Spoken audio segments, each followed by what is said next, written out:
네, 그럼 미국 혁명 해볼게요. 일단은 이 미국은 북아메리카 대륙에 있잖아요. 근데 이 북아메리카 대륙은 영국의 식민지였어요. 왜냐하면은 그 신항로 개척할 때 콜럼버스가 북아메리카를 먼저 찾아서 그때부터 그 북아메리카는 영국의 소유였단 말이에요. 그래서 그때부터 쭉 영국의 식민지였어요.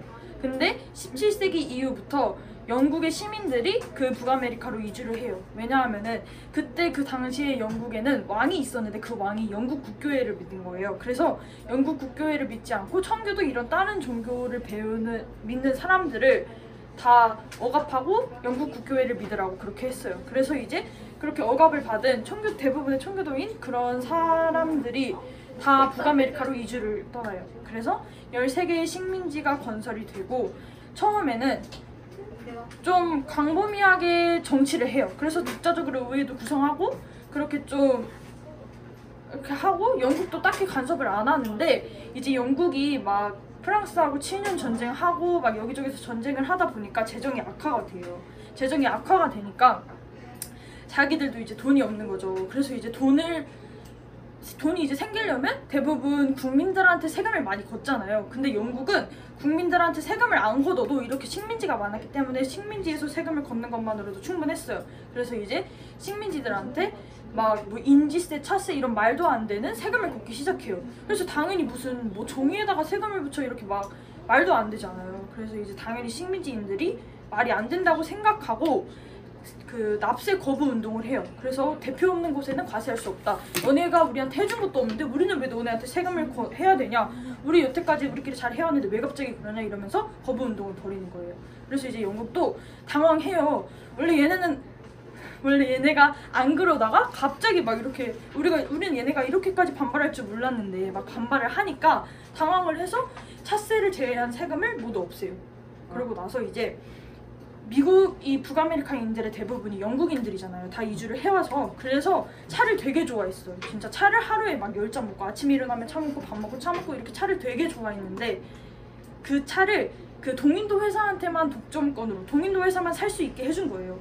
그래서 이제 북아메리카인들은 화가 나서 그 보스턴 항구에 찾아가서 그 동인도 회사 차가 있는 그 배를 찾아가갖고 그 차가 있는 박스를 바다에다 던져요. 그래서 이제 좀 던지는 거는 약간 상식 밖의 행동이잖아요. 그래서 영국도 화가 나갖고 보스턴 항구를 폐쇄하고 강력하게 제압해요. 그래서 이제 그 영국도 너무 생각보다 강하게 나오니까 이제 그 식민지의 대표들이 모여서 대륙회의를 구성해요. 그래서 거기에서 이제 우리는 영국에 대해서 항쟁할 거다 이렇게 말을 하고 해요. 그러면서 일단 대륙회의 1차가 끝났고요. 대륙회의 2차까지도 있어요. 그러고 나서 이제 처음으로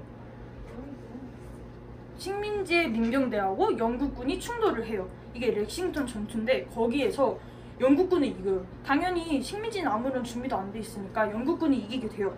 영국군이 이기고 나서 이제 식민지들도 우리가 조금 이런 부분에서 약하구나. 그러면 우리가 뭔가 좀 개선해야 되겠다 이러면서 제2차 대륙회의를 열어요. 대륙회의를 열어서 거기에서 워싱턴을 총사령관으로 임명을 해요. 총사령관으로 임명을 한 다음에 독립선언문을 발표해요. 독립선언문은 근대 민주주의의 기본 원리가 담겨져 있는 참정권, 천부인권, 신권, 재민 이런 게 들어있는 그런 거를 발표해요. 발표를 하고 나서 이제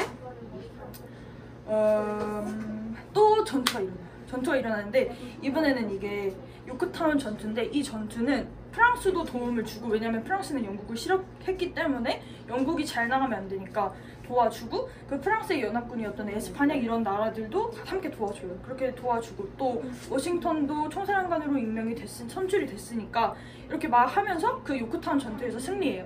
그래서 이제 영국도 인정을 하게 해주고 1년 뒤에 파리 조약에서 파리 조약을 맺어요. 프랑스 파리에서 파리 조약을 맺고 13개의 식민지가 독립 승인을 받게 돼요. 그러고 나서 이제 다 독립을 했으니까 새로운 나라가 만들어져요. 그게 이제 아메리카 합중국 미국인데요. 이제 나라를 만들었으니까 헌법을 제정해야 돼요. 그래서 이제 헌법을 제정하는데 뭐 연방주의, 공화주의, 삼권분립 그리고 또 대통령제 이렇게 돼요. 그래서 연방주의는 우리가 이제 식민지가 13개니까 조금 다 다를 거 아니에요. 그런데 우리는 좀 다르지만 우리는 다 연결되어 있다. 이런 주의. 그리고 삼권분립은 행정, 사법, 입법 이렇게 3개로 나눠서 권력을 나눠서 다스린다. 이런 거. 그리고 이제 대통령 제도 처음으로 시행을 하는데 여기에서 그 총사령관이었던 워싱턴을 초대 대통령으로 선출을 해요. 그리고 이제 이게 어떤 의의를 가지고 있냐면은 일단 이게 세계 최초의 민주공화국이에요. 세계 최초의 민주공화국이고 이게 나중에 프랑스 혁명하고 라틴 아메리카의 독립에도 영향을 줘요. 끝!